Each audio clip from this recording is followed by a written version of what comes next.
Right now, I mean, millions of people are spending hundreds of dollars a month on, premium skincare. And he's mixing it all up. Exactly. Without even realizing it, they're layering these expensive serums together to create this chemical slurry, and it actively neutralizes the ingredients. It basically just destroys their skin barrier. Yeah, it's a huge problem. So welcome to today's deep dive. We're taking a magnifying glass to a really massive, highly debated skincare conundrum today. It's based on a fascinatingly detailed article from Aero Organics, All right. written by Nikki Chase, published on June 1st, 2026. And the core mission for you today, for the listener, is answering one deceptively simple question. Can you use hypochlorous acid, which, you'll often see labeled as HOCl and retinol together? It is the ultimate modern skincare question. And the short answer is yes. But there's a but, right? Oh, a massive but. The long answer is, well, it's an absolute minefield of chemical clashes, very strict cellular timing rules, and some serious skin type caveats. You really need a deep understanding of what these molecules are actually doing when they sink into your pores. Because we want to move away from just, blindly following viral skincare trends and actually look at the biochemistry. Yeah, let's unpack this. Yeah. Let's put our two main contenders under the microscope, because on their own, they're heavy hitters. Oh, absolutely. Like, hypochlorous acid has totally taken over the internet recently as this, miracle rescue spray. People love it because it significantly reduces redness and calms down angry skin. But what is it, really? Because it sounds like something cooked up in a lab. I know, it sounds super chemical, but it's actually biological. Yeah. That is the most fascinating part about HOCl.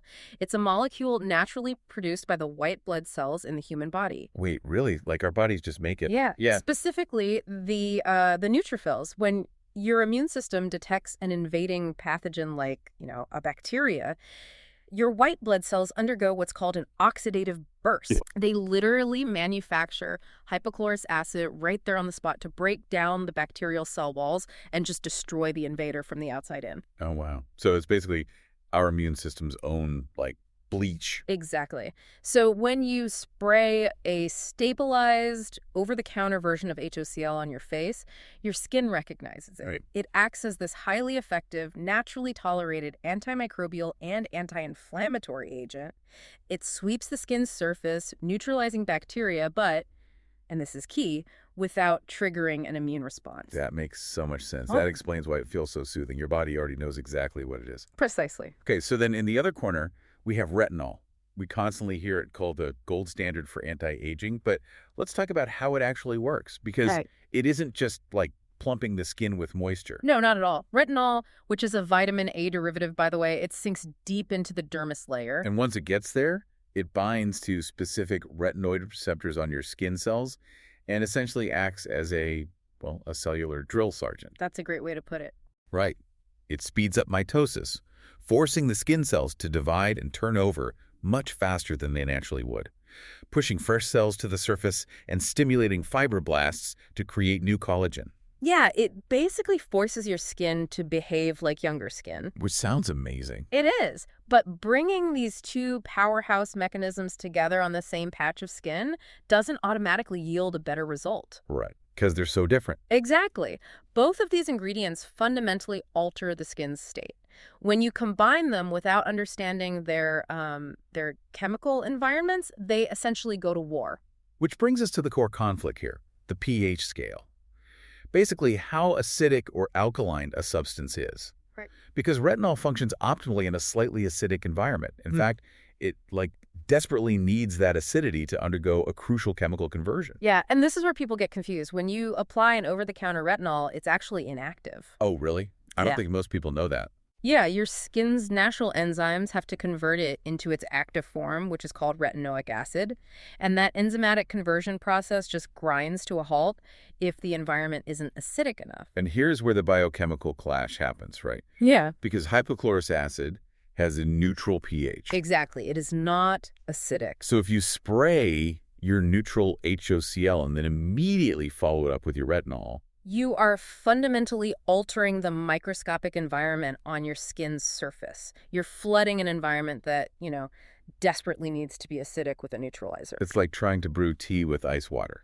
Oh, I like that. Yeah, the tea leaves are there, the water is there, but without the heat, or in this case, the acidity, the chemical extraction just cannot happen. You've totally killed the catalyst. That captures the mechanism perfectly. By neutralizing the skin's acidity, the retinol cannot efficiently convert into retinoic acid. So you're essentially paralyzing the active properties of the retinol. Wow. You lose the collagen-boosting, wrinkle-reducing benefits, but, and this is the worst part, you do not lose the side effects. Oh, no. So you still get the irritation. Oh, yeah. Because you now have a highly active vitamin A derivative and a powerful antimicrobial sitting on a disrupted skin barrier. You spike the risk of severe dryness, flaking, and irritation. I mean, it is chemical chaos. So you're getting all of the peeling and redness with none of the anti-aging benefits. That just sounds miserable. It really is. If they clash chemically, the obvious solutions seem to be keeping them far away from each other. So the move would be to use one in the morning and one at night, and just let the skin's natural circadian rhythm do the heavy lifting. Yeah, the divide and conquer strategy is the exact dermatologist recommended solution highlighted in the Aero Organics article. Okay, so how do we split them up? You want to use the hypochlorous acid in the morning. Think of HOCl as your morning reset. Like a clean slate. Exactly. When you sleep, your skin sweats, it produces sebum, it rubs against pillowcases that harbor bacteria. So spraying HOCl in the morning utilizes its antimicrobial properties perfectly. It lyses or breaks open any of that accumulated bacteria, calming down any redness that developed overnight. And it just leaves you with a clean, calm canvas for your daytime moisturizer and sunscreen. Leaving the retinol exclusively for the nighttime routine. Right. Which makes sense organically because, retinol breaks down when exposed to UV light anyway. Yeah. And nighttime is when the skin's blood flow increases to facilitate that deep cellular repair. Exactly. You're working with your biology instead of against it. But let's be real. Life gets busy. Some people only have the time or energy for one extensive skincare routine a day, usually right before bed. If someone insists on using them both in the same sitting, is there a workaround or are you just out of luck? You can force them to play nice, but it requires patience. And a very strict adherence to the 15 to 20-minute rule. The 15 to 20-minute rule. Yeah, studies on pH-sensitive skincare ingredients emphasize that back-to-back application is the absolute enemy. If you must use them together in the evening, you apply the hypochlorous acid first, and then you have to literally set a timer and wait at least 15 to 20 minutes before taking the next step. So during those 20 minutes, the HOCl is fully dissipating, but more importantly, you're letting your acid mantle recover. Yes. And for anyone who doesn't know, the acid mantle is that thin, slightly acidic film on the surface of human skin made of, mixing sebum and sweat that protects us from bacteria. Right. It's your skin's natural shield. The HOCl disrupts it temporarily, so you have to give your skin time to buffer itself back down to its normal acidic baseline, which is usually a pH of around, 4.5 to 5.5? Exactly. Once the skin has autonomously re-acidified itself back to that 5.5 pH level, it's finally safe to apply the retinol. Because the enzymes finally have the acidic environment they need. Yes, to convert the retinol into retinoic acid. So the comprehensive evening sequence becomes cleanse, apply HOCl, wait 20 minutes, apply a barrier-supporting moisturizer, and finish with the retinol. And the article points out that for beginners, trying to manage that delicate pH balance every single night is just a recipe for disaster. Oh, absolutely. If your skin isn't used to rapid cellular turnover, the smartest move is to alternate days entirely. Like spray your HOCl on Monday to fight inflammation and use your retinol on Tuesday to drive cellular turnover. Yeah, it prevents the cumulative irritation that builds up when you force your skin to process too many chemical commands simultaneously. Customizing the application based on the resilience of your skin barrier is just vital. Right. The general biochemical rules of pH apply to everyone, sure, but the physical outcomes vary wildly depending on your specific skin conditions. Which brings up a really fascinating point in the source text regarding acne. If you are battling frequent breakouts, this pairing stops being a risk and becomes a total game changer. Oh, it's incredible for acne. It creates this highly coordinated two-pronged attack on the formation of a pimple. Yeah, with acne-prone skin, you're dealing with a combination of excess sebum, dead skin cells, and a specific bacteria called Cutibacterium acnes. Right. The hypochlorous acid acts as the frontline surface defense.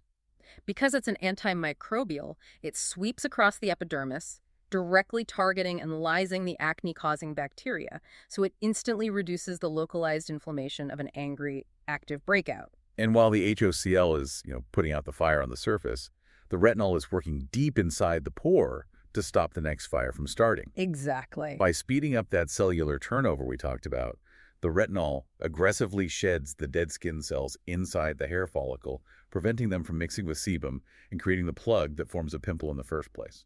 It is the perfect marriage of immediate antibacterial relief and long-term structural prevention. However, that enthusiasm has to be heavily tempered when we look at sensitive or rosacea-prone skin types. Because if you have rosacea, the underlying issue isn't just clogged pores, it's chronic vascular inflammation and a highly compromised moisture barrier. Your skin is already struggling to keep water in and keep irritants out. Yeah, and this is where it gets tricky. Now, hypochlorous acid on its own is fantastic for rosacea. It mimics the body's natural soothing mechanisms to calm that severe vascular redness. Right. But introducing retinol into a rosacea flare-up is like throwing gasoline on a fire. Yikes. The rapid cellular turnover caused by retinol strips away the superficial protective cells before the skin has time to replace them. This leads to massive transepidermal water loss, meaning the moisture literally evaporates right out of your skin, triggering severe flare-ups. Wow. So what do they do? For these skin types, daily retinol use is just out of the question. You have to start with incredibly low concentrations, perhaps using it once a week, and really rely on the HOCl to constantly repair the barrier. Here's where it gets really interesting, though. The article brings up tretinoin. Ah, yes. For anyone who has visited a dermatologist for, stubborn cystic acne or aggressive anti-aging, tretinoin is a very familiar word. Very familiar. If over-the-counter retinol already causes this much of a chemical clash with HOCl, what happens when people step up to the prescription strength stuff? Well, tretinoin is the undisputed heavyweight of the retinoid family. The defining difference is that tretinoin is pure retinoic acid. Oh. So it skips a step. Exactly. It completely bypasses that enzymatic conversion process we discussed earlier. Your skin does not need an acidic environment to convert it. The molecule is immediately recognized by the cellular receptors the second it makes contact with the dermis. So the results are drastically faster, but I'm guessing the side effects are exponentially more intense. You'd be right. Your skin is constantly in a state of microtrauma from the aggressive cellular shedding. So if your barrier is already in that fragile, hyperexfoliated state with tretinoin, mixing things has to be dangerous. The risk of chemical burns from layering other products just skyrockets. Wow. You can use HOCl to soothe tretinoin-induced irritation, but applying them in the same routine, even with a 20-minute wait, is a massive gamble. The barrier is just too compromised to handle the pH shifts. So you really have to keep them separate. If you're using prescription tretinoin, you must drastically separate their application times like strictly morning and night, and realistically, you should be consulting the prescribing dermatologist before introducing any new active molecule to that ecosystem. That raises a very practical issue for anyone trying to build a routine at home. We know things can go wrong quickly. The source outlines specific mistakes people make, and I'm looking at the third major mistake here. Combining too many actives. Oh, yeah. People love to overdo it. I'm guessing that if your skin is already fighting this intense pH battle between HOCl and retinol, piling on other trendy acids like alpha-hydroxy acids such as glycolic acid, or beta-hydroxy acids like salicylic acid, or even a highly acidic vitamin C serum would just push the skin into total failure. You are absolutely guaranteeing a chemical burn at that point. Ouch. AHAs and BHAs are potent chemical exfoliants designed to dissolve the bonds between dead skin cells. And vitamin C, specifically in its effective form of L-ascorbic acid, requires a highly acidic pH of around 3.0 to even penetrate the skin. That's super acidic. Yeah. So if you introduce those into a routine that is already struggling to balance the neutral pH of HOCl and the cell-renewing aggression of retinol, you just destroy the lipid barrier. Your skin loses all ability to retain moisture. And the first two mistakes they mentioned are just as common. Simple overuse, which strips the natural lipids, and incorrect layering, like putting the retinol on first and then spraying the HOCl over it. Yeah, doing that just washes away the active ingredient and neutralizes the acid mantle simultaneously. It's just a waste of money at that point. Pretty much. But how do you know the difference between a mistake and a normal reaction? Because anyone who's used retinol knows there is a brutal getting used to it phase. How do we distinguish between normal acclimation and a full-blown adverse reaction where we really need to bail out? Right. Dermatologists refer to that normal adjustment phase as retinization. Retinization. Yes. During the first few weeks of using a retinoid, your cells are suddenly dividing at twice their normal rate. The top layer of dead skin cells is detaching rapidly, which presents as, mild dryness, temporary peeling, and flakiness. Okay, so that's normal. That is the physical evidence of the cellular turnover working. It's annoying, sure, but if you're hydrating well, it resolves as the skin builds tolerance. So a little bit of flaking is just the toll you pay on the road to better skin. Yeah. But what are the physical signs that the immune system is screaming for you to stop?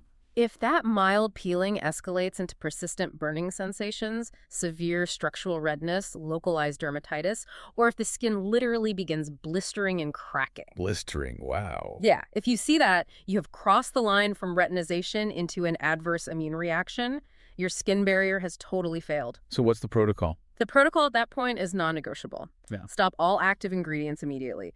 Do not try to push through the pain to build tolerance. You strip your routine down to basic hydration, and you consult a dermatologist to treat the chemical trauma. If the HOCl and retinol combination proves to be too biochemically risky for someone, or if they hit that red flag phase, what does the article suggest as safer alternatives? Like, what can we pair with retinol that won't start a war on our face? The safest approach is pairing retinol with ingredients that passively support the skin barrier rather than actively altering the pH. The source highlights hyaluronic acid as a primary alternative. Oh, I've heard of that. Yeah, it's a massive humectant molecule capable of holding up to 1,000 times its weight in water. Applying it creates a hydration reservoir that counteracts the transepidermal water loss caused by retinol. So you're basically building a supportive environment rather than forcing another active ingredient to compete. Exactly. The article also mentions aloe vera. Aloe vera is brilliant because it contains natural polysaccharides that calm vascular inflammation and repair the skin without interfering with the acidic conversion of retinol. And for cleansing, stepping away from harsh foaming cleansers and using micellar water is highly recommended. Micellar water uses tiny lipid molecules, called micelles, that act like magnets, lifting dirt and sebum off the skin without relying on harsh, pH-disrupting surfactants. Okay, so what does this all mean for you listening right now? The core takeaway from diving into this Era Organics article is that, yes, hypochlorous acid and retinol can be a legendary duo, particularly if you are fighting the complex bacterial and structural causes of acne. Definitely. But that synergy only exists if you respect their opposing biochemical natures. The rules are rooted in cellular science. Utilize the divide and conquer strategy by keeping HOCl in the morning and retinol at night. If you must use them together, enforce that strict 20-minute waiting period to let your acid mantle physically rebuild itself. Right. And above all, read the signals your skin is sending you. Flaking means it's working. Burning means the barrier is broken. This actually raises an important question, one that really sits at the heart of everything we've explored today. What's that? Well, the text meticulously details how carefully we have to manage the skin's pH, its lipid barrier, and its cellular turnover when we introduce lab-created concentrations of these molecules. Yeah, it feels like we're trying to manually micromanage a biological ecosystem that, used to manage itself. Exactly. It forces us to examine our entire approach to modern skincare. If our skin's natural evolutionary ecosystem is so easily thrown into chemical chaos by the very products designed to perfect it, are intensive multi-step routines actually fighting against our biology? That's a huge question. We really have to ask ourselves, are we spending massive amounts of time and money trying to repair a skin barrier that our own complicated product cocktails are actively breaking down in the first place? We might just be the heavy metal drummer crashing into our own biological symphony. I love that. Yes, exactly. Well, thank you so much for joining us on this deep dive. We hope unpacking the cellular science helps you navigate your routine with a little more clarity and a lot less chemical chaos. Stay curious out there, and please, whatever you do, patch test wisely. Catch you next time.